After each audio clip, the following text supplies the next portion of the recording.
네, 경기 화성정 국회의원 전용기입니다. 조금 전에 국정조사 특위에서 말씀드렸던 것처럼 박상현 검사의 추가 녹취록 관련해서 그 해설집을 이렇게 국민 여러분들께 말씀드리기 위해서 이 자리에 왔습니다. 저는 굉장히 충격적이었습니다. 이 해당 녹취를 보면 지금까지 박상현 검사가 해명했던 거랑은 전면으로 배치되는 내용들이 많다라는 생각을 하게 되었습니다.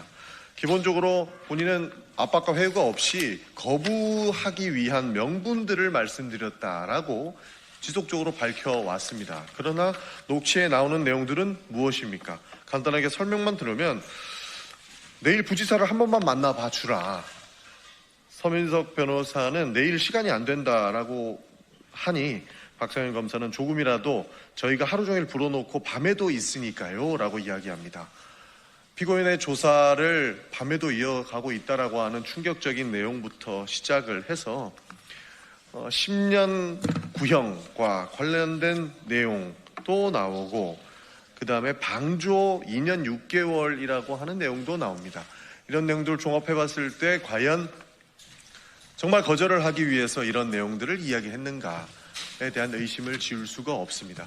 거절을 하기 위했다면 거절만 했으면 됐죠. 그러나 정면으로 배치되는 내용들이 많기 때문에 오늘 국정조사에서 추가적으로 나왔던 녹취록에 대해서 이와 관련된 해설을 하기 위한 기자회견을 잡았다는 말씀 드리겠습니다. 저는 공개적으로 묻습니다. 이것은 설득입니까? 아니면 회유와 압박입니까?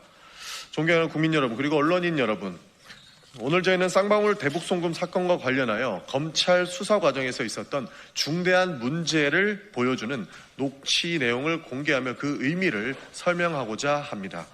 이번 녹취는 단순한 대화가 아닙니다.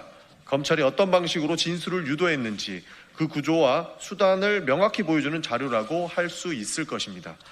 첫째, 박상현 검사는 변호인을 이용해서 회유를 시도한 것으로 보입니다. 녹취에서 박상현 검사는 한 번만 와서 이야기를 들어달라는 표현을 하면서 피고인과 변호인의 접촉을 지속적으로 요청하고 있습니다. 이는 단순한 일정 조율이 아닌 것으로 보고 있습니다. 이는 형성된 조건이나 방향을 피해자에게 전달하고 설득해달라는 취지로 읽힌다는 점입니다. 특히 피의자가 신뢰하는 변호인을 매개로 진술을 유도하려고 하는 모습은 직접 압박을 우회하는 전형적인 간접 설득 방식이 될 것이라고 보기 때문입니다. 둘째, 부인할 경우 10년이라는 중형을 받을 수 있음을 암시하고 있습니다. 녹취에는 다음과 같은 표현이 등장합니다. 부인하면 10년에서 시작하는 것 아니냐, 계속 가면 10년 이상 구형할 수 있다. 이것이 과연 단순한 법률의 설명입니까? 구형은 검찰만이 행사할 수 있는 권한입니다. 그 권한을 전제로 한 형량 언급은 사실상 선택에 따른 불이익을 명확히 제시하는 압박으로 볼 수 있습니다. 피의자 입장에서는 부인하면 중형이라고 하는 신호로 받아들일 수밖에 없었을 것입니다.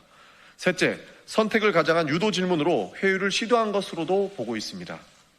박상현 검사는 대안을 제시해야 하는 것 아니냐, 무죄를 받을 수 있느냐라는 질문을 반복합니다.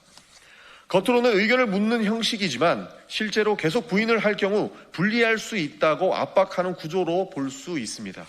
선택지를 제시하는 것이 아니라 방조를 이야기하며 2년 6개월 형량까지 거론한 것을 보면 사실상 하나의 결론으로 몰아가는 질문 방식은 아닐까 하는 의심을 하게 됩니다. 넷째, 객관적 증거와 무관한 정치적 상황을 이용해 심리적으로 압박까지 가하는 것으로도 보입니다. 녹취에서는 당에서 나서야 한다. 지금 당의 입장은 개인 비리다.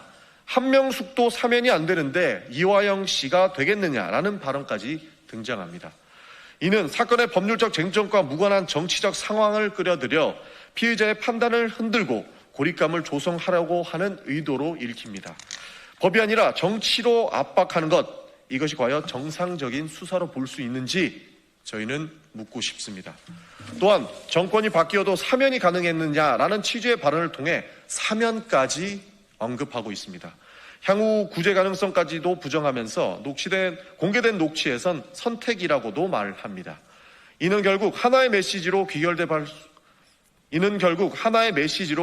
수밖에 없어 보입니다. 지금 선택하지 않으면 돌이킬 수 없다. 피고인은 이런 생각을 하지 않겠습니까? 피의자의 미래를 차단하며 공포를 조성하는 전형적인 압박 구조로 보고 있습니다. 이 모든 과정은 단순한 대화가 아닐 것입니다. 이것이 과연 공정한 수사라고 할 수 있습니까? 아니면 결론을 정해놓고 진술을 끌어내는 과정입니까? 저희는 오늘 공개된 녹취가 끝이 아니라고 하는 점을 분명히 말씀드리겠습니다. 필요하다면 추가 녹취도 계속적으로 공개하고 국정조사 과정 중에 증인 신문을 통해서도 밝히겠다는 말씀 드리겠습니다. 그때마다 또 어떠한 해명과 변명이 나올지 지켜보겠다는 말씀까지 드리겠습니다. 진실은 결코 변명으로 가려지지 않습니다. 그리고 그 책임 또한 피할 수 없다는 말씀 드리겠습니다. 지금까지 나온 해명이 과연 떳떳한 해명인지 국민들께서는 지켜보고 있다라는 말씀 드리겠습니다. 이상입니다. 감사합니다.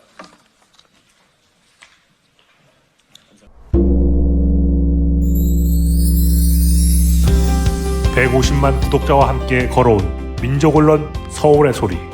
우리는 오늘 새로운 얼굴로, 새로운 마음으로 다시 출발합니다.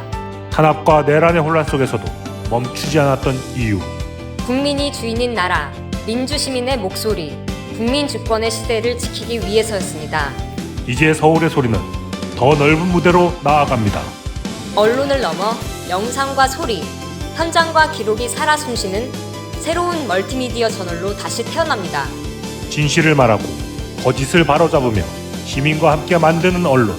그 사명과 각오를 마음에 새기며 서울의 소리는 오늘 또 한 번 새롭게 출발합니다.